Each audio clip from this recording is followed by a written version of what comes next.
Happy 4th of July, everybody in the United States. Celebrate it. We hope you're relaxing, enjoying, and we appreciate you taking the time out to watch Chair Shot Reality, episode 326, LeBar Eisenberg. And we're capping off the weekend talking about the GMs. We continue to approach the brand extension in a few weeks. A lot of teasing and speculation of who is going to be the general managers of Raw and SmackDown, Josh. And I guess I'll start out and ask this. We hear it's a new era, and we even Shane said a few weeks ago, we didn't, no Laurinaitis. We don't need been there, done that. We need new era. We need fresh.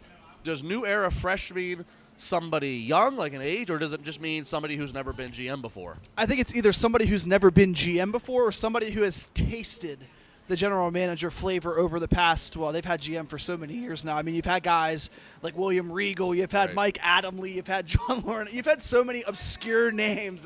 We have one Mike Adamle fan. One Mike Adamle fan right there, and don't understand that. But anyway, intoxicated. I think that SmackDown needs to be about fresh, needs to be about original, needs to be impactful. And some of the guys that they think about, names that we've heard for multiple times are Daniel Bryan.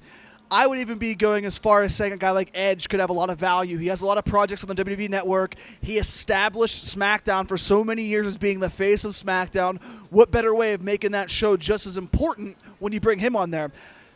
I actually would honestly lean more towards a guy, and I know it's been kind of done before in the Attitude Era, and maybe it's not going to fit well, but a Mick Foley. Because Mick Foley is a guy that has had so many matches, has done so many things in WWE. Yeah, his commissioner, general manager role that he had back in the Attitude Era, it was pretty good, but I feel like it didn't ever reach the pinnacle they could have had with him. They could have had him elevate young guys, elevate NXT talent, and a guy that's so smart with the product. This guy watches everything. He talks about NXT talent after the first couple of matches. He posts lengthy blogs on his Facebook about what you see from this talent, and ultimately he's almost always right. And that's the thing that I like about Mick Foley. He's a mind, he's a brain. He's more than just a stuntman from 15 years ago. Mick Foley's an interesting choice, and you're right with the cross promotion there. You're right with the cross promotion with Edge. To the Daniel Bryan, I know this is a real popular one. Daniel Bryan, to me, it seems like an absolute no.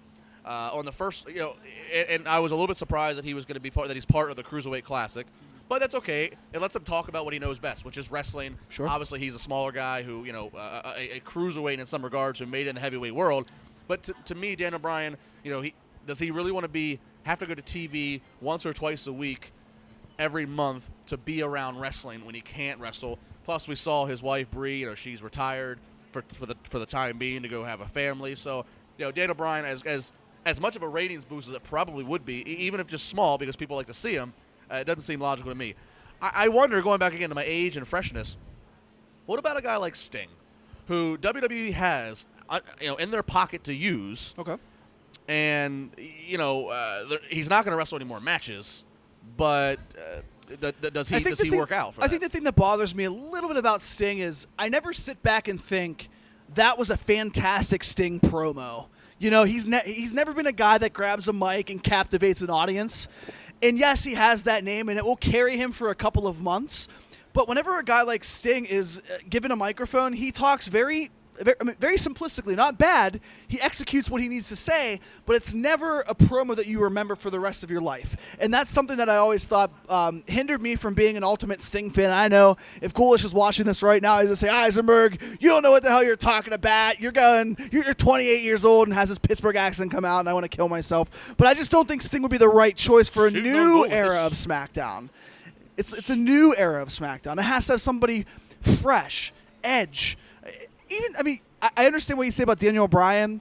I guess the thing with Daniel Bryan is he's still so popular, so it will captivate the crowd that loves that professional wrestling. And Tuesday nights isn't a casual wrestling fan. Like Monday Night Raw, the casual fans will tune in. You have more of the hardcore fans filtering to Tuesdays. Well, and then there's the Shane and Stephanie, the obvious. And because they have been so obvious and they keep saying that that makes me think WWE's going to swerve us. The only way I can see them still being involved is they have to continue to, work together on one brand, and you can get a lot of things out of that. You get the sibling rivalry, you get Triple H back in the fold, and then have the other brand. I don't know which one it is, SmackDown or Raw, but have the other brand be somebody. I'll tell you this: out of all the CSR guests that we've had over the years, which guest would you pick as the if hypothetically, who would you pick as a general manager for SmackDown or Raw? One of them. Would you get Russo? Would you get Matt Hardy? Would you get Gallows? Would you take Mark Madden? Mark Madden. You'd have Double M. Get the hell out of here. Put Matt. We put Madden on one, and we pull Stryker over and let him do the other way. There's nobody more intelligent. I don't care if your name's a super genius. Matt Stryker's the smartest guy that I know. So bada boom, smartest guy in the room, huh? You're welcome, Matt. That's what I'm going with. At Josh Osberg 4, at Justin LaBar. We hope you enjoy your 4th of July weekend. Please share the video, comment, like, pass it around. We'll be back next weekend as we get closer and closer to what is going to be an historic week. WWE landscape's going to change, so a lot's going to be discussed.